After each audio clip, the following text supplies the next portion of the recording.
সূরা ইখলাস কোন সময় পড়লে সাথে সাথে ফল পাওয়া যায় এবং মনের সব আশা পূরণ হয়ে যায়, এই কথা জানলে আপনি অবাক হবেন। আমি আপনাদের অনুরোধ করব ভিডিওটি একেবারে শেষ পর্যন্ত দেখার জন্য। প্রিয় দর্শক, সূরা ইখলাস খুব ছোট একটি সূরা, কিন্তু ফজিলতে শ্রেষ্ঠ। এই কারণেই আমাদের মধ্যে অনেক মানুষেরই মুখস্থ আছে এই সূরাটি। যারা কোরআন শরীফ পড়তে জানেন তাদের তো বটেই, যারা কোরআন শরীফ পড়তে জানেন না এমন ব্যক্তিরাও কিন্তু সূরা ইখলাস মুখস্থ রেখেছেন। অনেক ইমাম রয়েছেন যারা সূরা ইখলাস অনেক ছোট কিন্তু অনেক ফজিলতপূর্ণ হওয়ার কারণে তারা প্রায় সময় নামাজের মধ্যে সূরা ইখলাস পাঠ করে থাকেন। আর সূরাটি খুব ছোট হওয়ার কারণে মানুষের মুখস্থ হয়ে যায়। আর যারা মা বোনেরা রয়েছেন তারাও সূরাটি ছোট হওয়ার কারণে শুনে শুনেই মুখস্থ করে ফেলেন। তারপরেও যাদের মুখস্থ নেই তাদেরকে আমি আজকে এই আমলটি বলে দেওয়ার পর অবশ্যই মুখস্থ করে নেবেন ইনশাআল্লাহ। আগে আমি বলবো আমলটি কিভাবে করবেন, কোন নিয়মে করতে হয় এবং সূরা ইখলাসের কিছু ফজিলত সম্পর্কে আপনাদেরকে জানাবো। সূরা ইখলাসকে কোরআনের 1/3 বলা হয়েছে। একবার এক সাহাবী নামাজের প্রতি 2 রাকাতের মধ্যে একবার সূরা ইখলাস পড়তেন। এটা যখন তার আশপাশের অন্যান্য সাহাবীরা জানতে পারলেন, তারা হুজুরে পাক সাল্লাল্লাহু আলাইহি ওয়াসাল্লামের কাছে গেলেন এবং আল্লাহর রাসূলের কাছে নালিশ করলেন, ইয়া রাসূলাল্লাহ, এই ব্যক্তি প্রত্যেক 2 নামাজের মধ্যে একবার সূরা ইখলাস পড়েন। তখন আল্লাহর রাসূল সাল্লাল্লাহু আলাইহি ওয়াসাল্লাম সেই ব্যক্তিকে জিজ্ঞাসা করলেন, এটা কি সত্যি তুমি প্রত্যেক 2 রাকাত নামাজের মধ্যে শুধু সূরা ইখলাসই পড়তে থাকো? সে সাহাবী বললেন, ইয়া রাসূলাল্লাহ, আমি প্রত্যেক 2 রাকাতের মধ্যে একবার সূরা ইখলাস পাঠ করি। তখন আল্লাহর রাসূল সাল্লাল্লাহু আলাইহি ওয়াসাল্লাম জিজ্ঞাসা করলেন, কেন করো? তখন সেই সাহাবী উত্তর দিলেন, ইয়া রাসূলাল্লাহ, আমি সূরা ইখলাসকে ভালোবাসি। সূরা ইখলাস ফজিলতপূর্ণ হওয়ায় এটা পাঠ করতে আমার ভালো লাগে, এই কারণেই আমি পড়ি। তখন আল্লাহর রাসূল সাল্লাল্লাহু আলাইহি ওয়াসাল্লাম তাদের এই অভিযোগ আমলে না নিয়ে এবং সেই সাহাবীকে এই সূরার ব্যাপারে কোনো নিষেধাজ্ঞা না দিয়ে বরং উৎসাহ দিয়ে বললেন, যেহেতু তুমি সূরা ইখলাসকে ভালোবাসো, এই সূরাটির প্রতি আবেগ রয়েছে, এই সূরাই তোমাকে জান্নাত নসিব করবে। সুবহানাল্লাহ।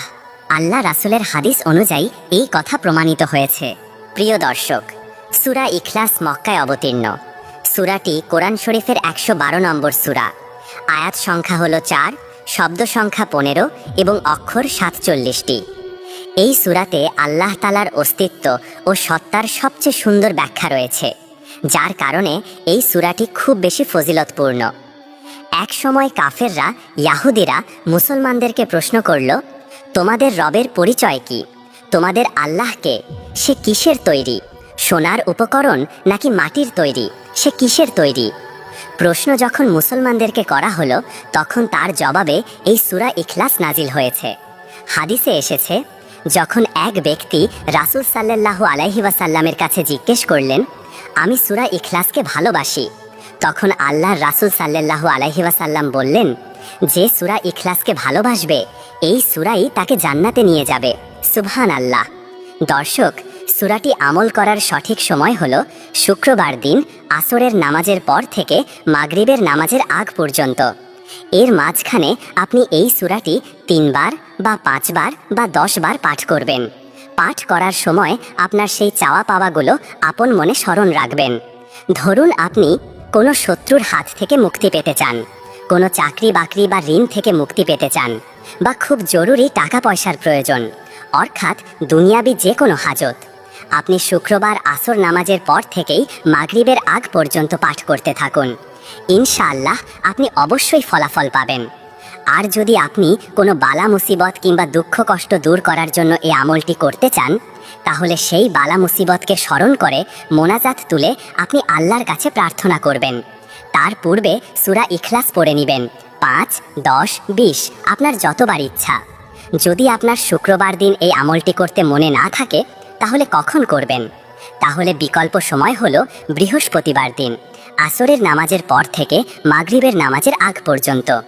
যদি সেই দিনও আমলটি করতে মনে না থাকে, তাহলে এই আমলটি করার সময় হলো আপনি পুরো সপ্তাহের মধ্যে যখনই আপনার শ্রমণে আসুক, আপনি 2 রাকাত নামাজ পড়বেন, অর্থাৎ আপনি একটু ভালো মুহূর্ত বেছে নেবেন।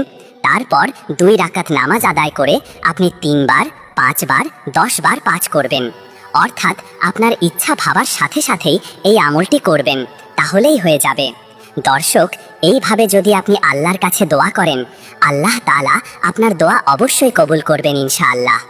হযরত জাবের ইবনে আব্দুল্লাহ রাদিয়াল্লাহু তাআলা আনহু হতে বর্ণিত, রাসূল সাল্লাল্লাহু আলাইহি ওয়াসাল্লাম বলেন, যে ব্যক্তি 3টি কাজ ঈমানের সাথে করতে পারবেন, সে জান্নাতের যে কোনো দরজা দিয়ে প্রবেশ করতে পারবে। সুবহানাল্লাহ। 1, যে ব্যক্তি হত্যাকারীকে ক্ষমা করে দিবে। 2, যে ব্যক্তি গোপন ঋণ পরিশোধ করবে।